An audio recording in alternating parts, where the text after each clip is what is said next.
હું કલાકાર નહીં ભાજપ કાર્યકર છું, શબ્દો પાછા લઉં છું. વિવાદ થતા કંગના રનૌતનું યુટર્ન. ભારતીય જનતા પાર્ટીના લોકસભા સાંસદ અને બોલિવૂડ કલાકાર કંગના રનૌતે પોતાના નિવેદન પર યુટર્ન લેતા એક વિડીયો જાહેર કર્યો છે. સોશિયલ મીડિયા પર પોસ્ટ કરાયેલા એક વિડીયોમાં કંગના કહી રહી છે, હું કૃષિ કાયદા અંગે મારી પાર્ટી સાથે ઊભી છું અને મારા શબ્દો પાછા લઉં છું. થોડા દિવસો અગાઉ મીડિયાએ મને કૃષિ કાયદા પર પ્રશ્ન પૂછ્યા હતા, જેમાં મેં કેટલાક સૂચનો આપ્યા કે ખેડૂતોએ પીએમને કૃષિ કાયદો પાછો લાવવાની વિનંતી કરવી જોઈએ. મારા નિવેદનથી ઘણા લોકો નિરાશ થયા છે. તેમણે વધુમાં જણાવ્યું કે જ્યારે કૃષિ કાયદાઓ રજૂ કરવામાં આવ્યા ત્યારે અમારામાંથી ઘણા લોકોએ તેને સમર્થન આપ્યું હતું. એ પછી અમે ખૂબ જ સંવેદનશીલતા સાથે કૃષિ કાયદો પાછો ખેંચી લેવામાં આવ્યો હતો અને આ તમામ કાર્યકર્તાઓની ફરજ બને છે કે અમે તેમના શબ્દોની ગરિમા જાળવીએ. કંગના રનૌતે કહ્યું, મારે એ પણ ધ્યાન રાખવું પડશે કે હવે હું માત્ર એક કલાકાર નથી પણ ભાજપની કાર્યકર છું.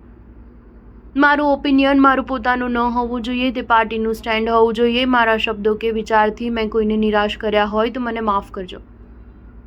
હું મારા શબ્દો પરત લઉં છું. હિમાચલ પ્રદેશમાં તેમના મત વિસ્તાર મંડીમાં પત્રકારો સાથે વાત કરતા કહ્યું કે હું જાણું છું કે આ નિવેદન વિવાદાસ્પદ હોઈ શકે છે, પરંતુ 3 કૃષિ કાયદા પરત લાવવા જોઈએ. ખેડૂતોએ જાતે જ આ માંગ કરવી જોઈએ. કંગનાએ દલીલ કરતા કહ્યું હતું કે 3 કાયદા ખેડૂતો માટે ફાયદાકારક હતા, પરંતુ કેટલાક રાજ્યોમાં ખેડૂતોના વિરોધને કારણે સરકારે પરત ખેંચી લીધો. તેમણે કહ્યું, ખેડૂતો દેશના વિકાસનો આધારસ્તંભ છે. હું તેમને અપીલ કરવા માંગુ છું કે તેઓ પોતાના ભલા માટે કાયદા પાછા લાવવાની માંગ કરે. સ્ટાર ન્યૂઝ 7 હંમેશા સચ્ચાઈની સાથે.